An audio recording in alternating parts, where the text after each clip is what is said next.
Morning बच्चों, home science study के channel पर आपकी मैं अनीता भारती आप सभी का बहुत बहुत स्वागत करती हूँ। बच्चों, पिछली वीडियो में हमने इसी चैप्टर से अध्ययन किया था, नागरिक शास्त्र में सेकंड चैप्टर जिसका नाम है संविधान निर्माण। तो हमने पिछली वीडियो में अध्ययन किया था भारतीय संविधान के लक्षण या विशेषताएं। तो बच्चों, ये प्रश्न भी हमने जो अध्ययन किया था वो दीर्घ है और दीर्घ बनकर ही आता है ना। तो आज हम अध्ययन करेंगे भारत के संविधान के निर्देशक मूल्य कौन कौन से हैं, विस्तार से समझाइए। तो चलिए बच्चों स्टार्ट करते हैं। भारत के संविधान के निर्देशक मूल्य। तो बच्चों, हमारे जो भारतीय संविधान की जो प्रस्तावना है उसमें जो वाक्य दिए हुए हैं, जो शब्द दिए हुए हैं, उसमें एक एक शब्द अपने आप में बहुत महत्व रखता है ना। तो वो कौन कौन से शब्द आए थे उसमें प्रस्तावना में, वो देखिए। तो सबसे पहला है हम भारत के लोग, दूसरा प्रभुत्व संपन्न, तीसरा समाजवादी, चौथा पंथ निरपेक्ष, पांचवा लोकतंत्रात्मक, छठवां गणराज्य, सातवां न्याय, आठवां स्वतंत्रता और नौवां समानता और 10वां बंधुता। तो सबसे पहले हम लेते हैं हम भारत के लोग। तो देखिए बच्चों, इसका क्या मतलब है। इस प्रस्तावना में जो ये शब्द लिखे गए हैं तो ये इनका मीन्स क्या है, मतलब क्या है ना। तो हम भारत के लोग, तो भारत के संविधान का निर्माण एवं अधिनियमन भारत के लोगों ने अपने प्रतिनिधियों के माध्यम से किया है कि किसी राजा ने या बाहरी शक्ति ने, है ना। दूसरा आता है इसमें प्रभुत्व संपन्न। तो प्रभुत्व संपन्न का क्या मतलब है, यानी कि सरकार किसने बनाई, लोगों ने। और सरकार किसकी है, लोगों की। और सरकार किसके लिए है, लोगों के लिए, है ना। तो सरकार को आंतरिक एवं बाहरी मामलों के निर्णय करने का सर्वोच्च अधिकार है। कोई भी बाहरी शक्ति भारत की सरकार को आदेश नहीं दे सकती। तीसरा शब्द आता है प्रस्तावना में समाजवादी। तो समाज में संपदा सामूहिक रूप से उत्पन्न होती है और समाज में उसका बंटवारा समानता के आधार पर होना चाहिए।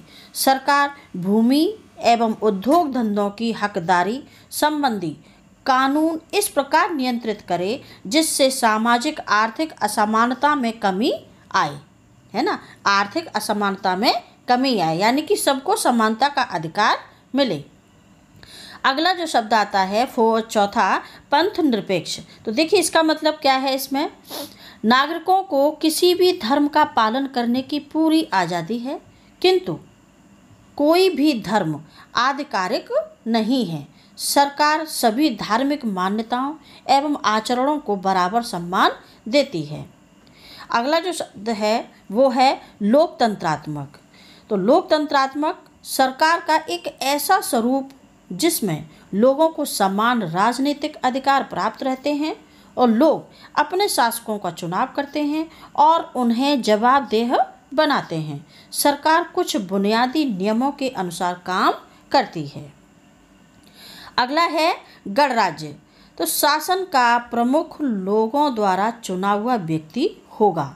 शासन का जो प्रमुख है वो किसके द्वारा चुना हुआ होगा, लोगों के द्वारा होगा, न कि किसी वंश या शाही खानदान का व्यक्ति। यानी कि जो पैतृक जो चला आता है शासन, पहले क्या था, पहले मतलब यही तो चल रहा था, यानी वंश के आधार पर, शाही खानदान के आधार पर मतलब शासन चल रहा था, है ना। तो अब क्या है, शासन का प्रमुख लोगों द्वारा चुना जाएगा, वो किसी वंश या शाही खानदान का व्यक्ति नहीं होगा।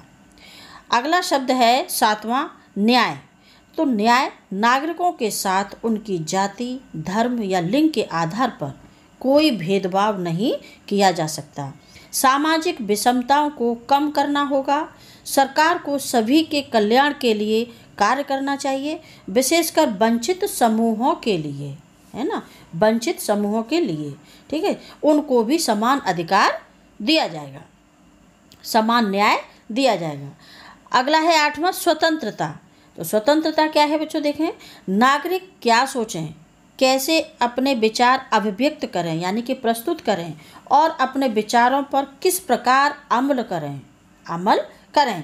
इन सब पर कोई भी अनुचित प्रतिबंध नहीं लगाए गए हैं, यानी कि आदमी को स्वतंत्र छोड़ा गया है। वो अपना सोचने का अधिकार, निर्णय लेने का अधिकार उसका खुद का होगा, है ना। तो उसको इस मामले में स्वतंत्र रखा गया है। अगला है समानता। तो कानून के समक्ष सभी समान हैं। पहले से चली आ रही सामाजिक असमानताओं को खत्म करना होगा। सरकार को सभी के लिए समान अवसर सुनिश्चित करने चाहिए, है ना। अगला है बंधुता। हम सभी ऐसा आचरण करें जैसे कि हम एक ही परिवार के सदस्य हों। इस शब्द से यह स्पष्ट होता है कि हम सभी ऐसा व्यवहार करें एक दूसरे के साथ जैसे कि लगे कि हम एक ही परिवार के सदस्य हों। कोई भी नागरिक दूसरे नागरिक को अपने से कमतर न माने, यानी कि कोई भी नागरिक दूसरे सामने वाले को अपने से कम न माने। तो बच्चों, ये था भारत के संविधान के निर्देशक मूल्य। तो बच्चों, वीडियो कैसा लगा? अच्छा लगा तो लाइक करें और मेरे इस चैनल को सब्सक्राइब जरूर करें। धन्यवाद।